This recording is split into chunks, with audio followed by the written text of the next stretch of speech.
Modern society is characterized by many things, but perhaps most notably by the remarkable scientific and technological advancement, as well as capitalism, individualism, and hedonism. We are wealthier than our ancestors, we live in more safe and comfortable environments, we have more access to food and other basic needs. Why then have we seen a massive spike in mental illness? The bulk of evidence concludes that there seems to have been a significant rise in the incidence of lunacy in the 19th century, and that this increase consisted largely of patients with the illness we now call schizophrenia. One of the most widely ramifying features of modernity is the intense focus on the value and power of the individual self. To turn away from the search of an objective external order and to instead turn inward and become aware of our own activity. This becomes a pervasive feature of human experience and self-knowledge in the 19th century. Western culture is dominated by individualism, subjectivism, and relativism, with the rise of a new character type that dominates our age, the psychological man, who is intent upon the conquest of his inner life. Mental illness must also be viewed in line with a modern social structure, with bureaucratization, technologization, secularization, and rationalization of the modern world on the level of individual experience. The conditions of modern life, with its rational forms of social organization, are more complex, conflicting, and require potentially disorienting cognitive requirements. While there is an emphasis on individuality, one must also simultaneously adapt to society's evolving needs. The problem arises when these two are in contradiction, leading to a sense of inner division.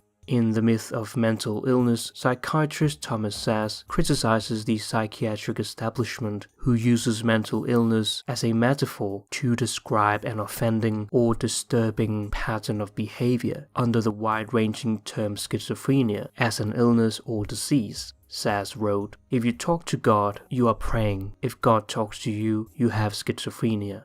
If the dead talk to you, you are a spiritualist. If you talk to the dead, you are a schizophrenic." While many behave and think in disturbing ways, this does not mean they actually have a disease. Unlike physical illness and disease, mental illness is judged from certain psychosocial, ethical, or legal norms. Transgressing these is not a consequence of illness, but of the attempt to confront and tackle the problems in living. Szasz does not suggest that mental illnesses do not exist. Rather, he's claiming that many such phenomena is a consequence of the attempt to confront and to tackle the problem of how to live, and to identify such phenomena as a disease or an illness is to hide the very real problems in living that people face.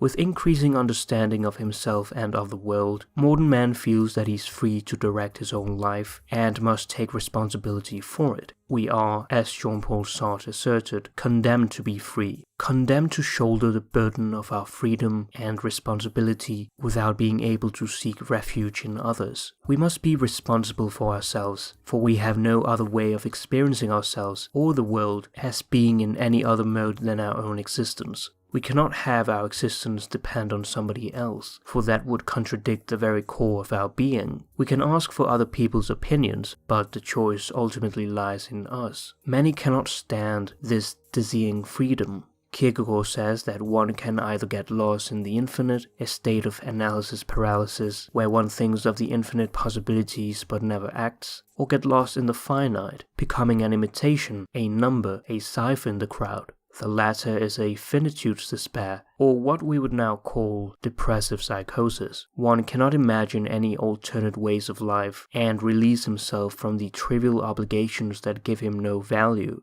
It is as if one has literally died to life, but must remain physically in this world. One lives dyingly. Eventually, one faces the why of existence. As Albert Camus writes, rising, streetcar, 4 hours in the office or factory, meal, streetcar, 4 hours of work, meal, sleep, and Monday, Tuesday, Wednesday, Thursday, Friday, and Saturday, according to the same rhythm. This path is easily followed most of the time, but one day the why arises, and everything begins in that weariness, tinged with amazement. Camus' absurd person is one who has seen through the ridiculous repetitions of daily life. He is conscious of his Sisyphean condemnation. We all have to push our own boulders and watch it roll back down. If what we do does not satisfy our why of existence, we must search for other alternatives or risk falling into an existential crisis. A nauseating sensation of trying to justify one's existence, which can lead to suicide. One of Western civilization's most significant events is the Age of Enlightenment in the 18th century, a period which undermined the values that society had hitherto relied on, namely on the religious view. This engenders the most profound cultural, sociological, and psychological repercussions, leaving many facing a crisis in discerning a meaning or purpose for their existence and struggling to tackle the problems in living that this gives rise to. While we previously had ready answers to the problem of how life ought to be lived and what its overall meaning and purpose was, since faith in the existence of God gave us the reassurance that we are partaking in a divine project, we are now slowly experiencing the consequences of what Nietzsche proclaimed as the death of God, whose full consequences would elude many people, as he made clear. This tremendous event is still on its way, still wandering. It has not yet reached the ears of men. This deed is still more distant from them than the most distant stars, and yet they have done it themselves. This realization forces us to be faced with the terrifying question, has existence any meaning at all? The modern age is characterized by a sense of disorientation, of not knowing what to do with one's life. One notable figure who has attempted to respond to this existential crisis and the psychological manifestations of meaninglessness is Viktor Frankl. We have been left in an existential vacuum. The meaning crisis and mass neurosis of modern times is the unheard cry for meaning. Frankl believes this is the cause of much of modernity's increase in mental illness. It is the struggle to confront the existential vacuum. He writes, "Such widespread phenomena as depression, aggression, and addiction are not understandable unless we recognize the existential vacuum underlying them." Frankl's therapeutic response to those experiencing such phenomena is to reorient the person to the meaning or the purpose of their existence, to confront the question of the meaning of their existence, to explore the question, and ultimately to provide a positive answer to it. Finding meaning to one's life is not to be understood as some idle or academic curiosity that one engages in when more fundamental needs have been met. The striving to search for and to possess a meaning or a purpose for one's life is said to be the primary motivational force in man. Without a meaning, all of life's struggles, strivings, and projects become ultimately futile. Frankl believes that this sense of futility is what characterizes addiction, aggression, and depression. There is nothing in the world that would so effectively help one to survive even the worst conditions as the knowledge that there is a meaning in one's life. Frankl concludes, "In a word, each man is questioned by life, and he can only answer to life by answering for his own life. To life he can only respond by being responsible." Modern man is in desperate need for the hero journey. In Man and His Symbols, Jungian psychologist Joseph Anderson describes the importance of the hero myth as a universal pattern throughout the world. The hero descends into darkness to slay a dragon, rescue a damsel in distress, and gather the treasure. The early weakness of the hero is balanced by the appearance of strong guardians who enable him to perform the tasks that he cannot accomplish unaided. Their role is the development of one's strengths and weaknesses in a manner that will equip one for the arduous tasks which life confronts him. This can be linked to being dependent on one's parents. It is only when one becomes independent and confronts the world by himself that the individual has passed his initial test and can enter the mature phase of life. In Memories, Dreams, Reflections, Carl Jung's research brought him into the burning question: what actually takes place inside the mentally ill? He writes, "To my mind, therapy only really begins after the investigation of that wholly personal story. It is the patient's secret, the rock against which he is shattered. If I know his secret story, I have a key to the treatment. In most cases, exploration of the conscious material is insufficient. In therapy, the problem is always the whole person, never the symptom alone. We must ask questions which challenge the whole personality." Jung treated many schizophrenic patients who were considered a lost cause. The paradox of schizophrenia is that there's both a dissolution of the self in the world, but also the dissolution of the world in the self. Eternal punishment, but divine omnipotence. The patient doubts that it is really him who's thinking his thoughts. Reality might as well be a train of illusions produced in him by evil scientists. It is the most profound form of self-contradiction, to be both God and a worm. Jung, however, found out that many people who were diagnosed with schizophrenia actually had ordinary depression as a result of traumas and difficult life experiences that had been repressed. He tells the story of an 18-year-old girl who had been abused at the age of 15. She retreated into isolation and concealed herself from people. She was taken to a mental hospital and remained in a catatonic state. Over the course of many weeks, Jung gradually persuaded her to speak. After overcoming many resistances, she told Jung that she had been living on the moon. She said that she did not like this world and that the moon was beautiful and life there was rich in meaning. He writes, "As a result of the incest to which she had been subjected as a girl, she felt humiliated in the eyes of the world, but elevated in the realm of fantasy. The consequence was complete alienation from the world, a state of psychosis. She became extra mundane, as it were, and lost contact with humanity. She plunged into cosmic distances, into outer space, where she met with a winged demon. By telling me her story, she had in a sense betrayed the demon and attached herself to an earthly human being.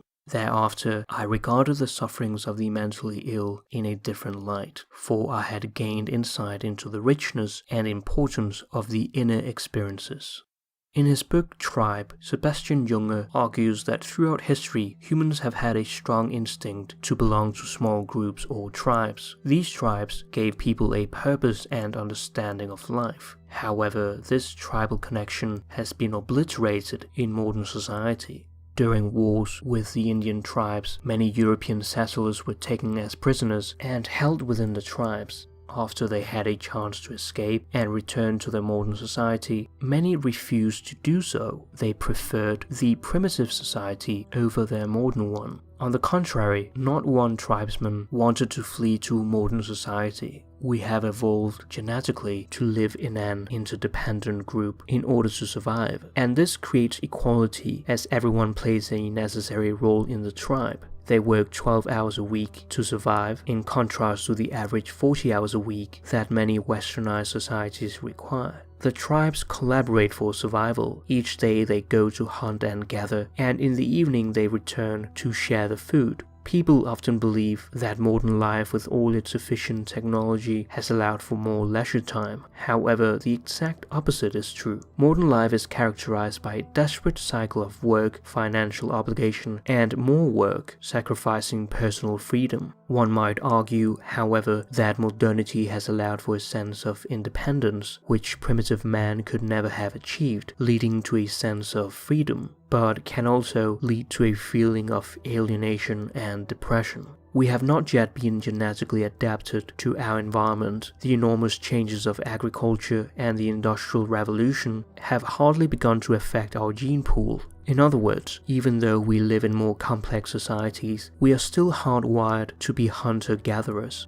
Today we can be surrounded by a group of people and yet feel completely alone. This is not something we have experienced until quite recently. We are wired to belong to a group where we feel valued by our contributions to it, and without a group, many fall into a sense of meaninglessness. Sociologist Emil Durkheim first noticed the positive effects of war on mental health. The suicide rate, homicide, and admission to psych wards dropped down. Likewise, in natural disasters, people overwhelmingly devote their energy to the community rather than themselves. Adversity produces pro-social behaviors in which one is likely to abandon his self-interest and sacrifice himself for others, acting as a unified society, sending people back into a more ancient way of life. Modernity has disrupted the social bonds that has always characterized the human experience. It breeds comfort, allowing people to act selfishly. This shows an increase of mental illness in modern society's deep lack of a sense of community which the tribe had historically provided us. We have much to learn from our ancestors in this regard. The world hangs on a thin thread, and that is the psyche of man. We are the great danger. How important it is to know something about it, but we know nothing about it.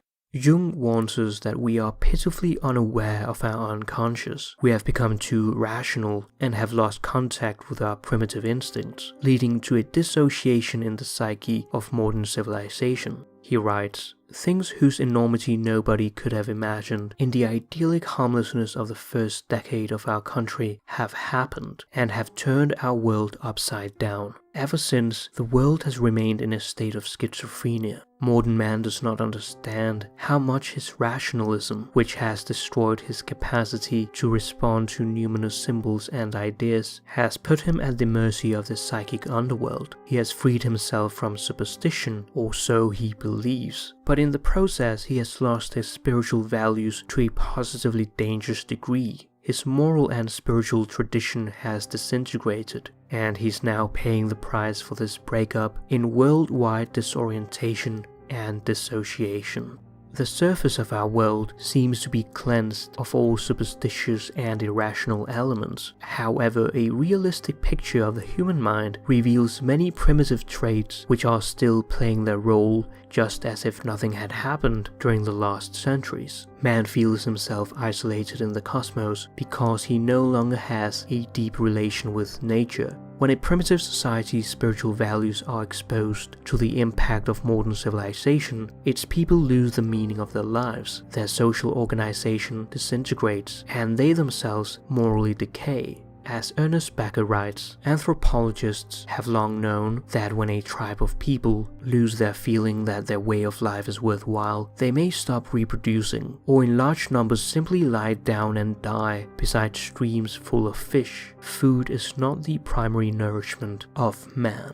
Unlike primitive man, modern man has lost contact with nature and his relationship with animals and trees through mystical participation. We may have advanced in the outer world, but our inner world is still delicate and fragmentary. A famous fictional example of the modern dissociation is Dr. Jekyll and Mr. Hyde. In the story, Jekyll's split took the form of a physical change, rather than, as in reality, an inner psychic state. Jung writes, "We can be possessed and altered by moods, or become unreasonable and unable to recall important facts about ourselves or others. We talk about being able to control ourselves, but self-control is a rare and remarkable virtue. There's a world of difference between a conscious decision to split off and temporarily suppress a part of one's psyche, and a condition in which this happens spontaneously, without one's knowledge or consent, and even against one's intention. The former is a civilized achievement, the latter a primitive loss of a soul, or even a pathological cause of a neurosis."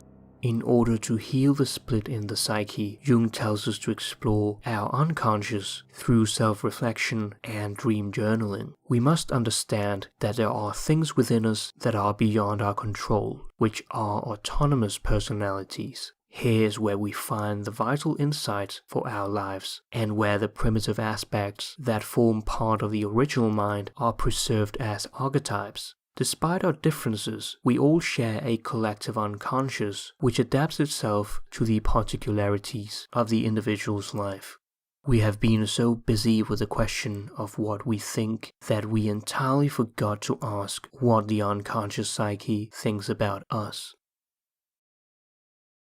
I hope you found this video valuable. You can help support the channel on Patreon or by liking, commenting, or sharing the content. Thank you for watching.